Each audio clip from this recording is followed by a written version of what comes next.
the quiet village of Umuoma, surrounded by tall palm trees that danced with the wind and red earth roads that glowed beneath the African sun, there lived a young woman named Nkechi.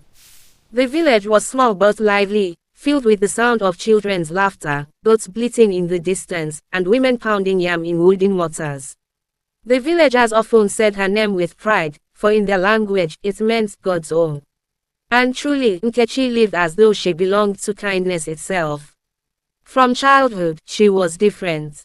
While other children sometimes argued over toys made of carved wood or clay dolls, Nkechi was always the peacemaker. If one child cried, she would wipe away the tears. If another was hungry, she would share her roasted corn without hesitation. Her mother, a wise and gentle woman, would often say, "My daughter, beauty will fade like the evening sun, but character will shine like the moon in darkness." Those words became the foundation of Nkechi's life.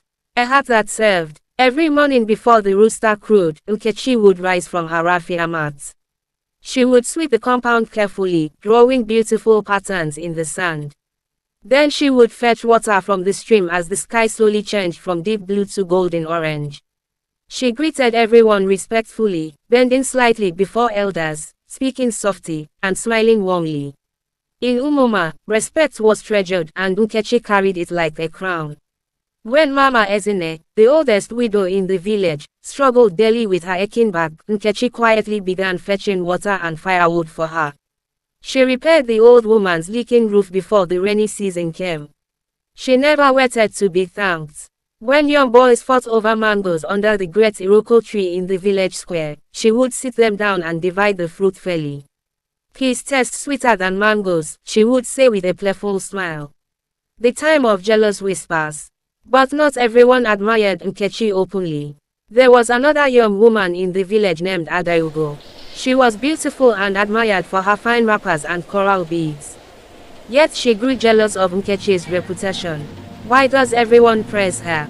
Adaugo would whisper to her friends. "She is no chief's daughter. She is no richer than the rest of us." Jealousy slowly grew in her heart like weeds in an untended farm. One market day, Adaugo spread a rumor that Nkechi only helped people to gain favor with the chief. The rumor spread like wildfire in dry grass. Some villagers began to look at Nkechi with doubt. But Nkechi did not defend herself angrily. She continued her good works quietly. Her mother told her, "When the moon shines, dogs may bark, but the moon does not argue.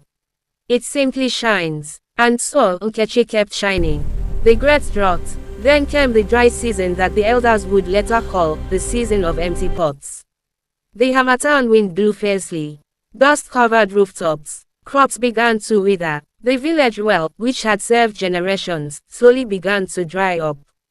Water became precious. Arguments broke out daily at the stream. Friends stopped sharing. Even families guarded their clay pots carefully. Fear entered Umuoma. The village chief called a meeting. Many suggested traveling far to another village for water. Others suggested praying and waiting for rain. Nkechi stood quietly among the women, thinking deeply. That night, she could not sleep.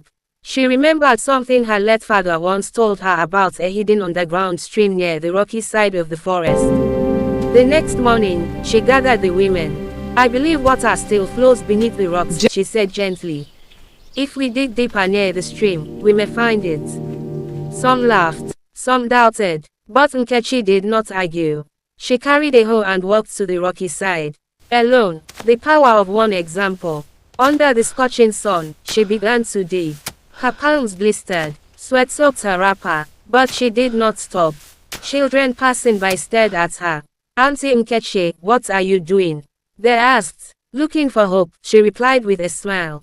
The children began to help with small calabashes. Soon, Mama Ezine came slowly with encouragement. Then a few women joined.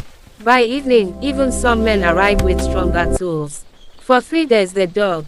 On the 4th day, as the sun rose brightly, a cool splash touched Nkechi's feet. Water, clear, fresh water burst from the ground. A loud cry of joy filled the air. Women ululated. Men lifted their hoes in celebration. Children danced barefoot in the muddy puddle. Umuoma had been saved. Truth revealed. At the village gathering, the chief stood proudly. Today, he announced, "We have seen that leadership does not always wear a crown. Sometimes it wears humility. He turned to Nkechi. Your good character has brought life back to Umuoma. At that moment, Adaugo stepped forward, tears in her eyes. She confessed her jealousy and the rumors she had spread. I was wrong, she said softly. Your goodness is real. Nkechi embraced her. A divided village cannot stand, she said gently. Let us be united. The villagers were deeply moved. A legacy that lived on. Years passed. Nkechi later married a hardworking farmer who admired her wisdom. Together, they built a home known for peace and generosity.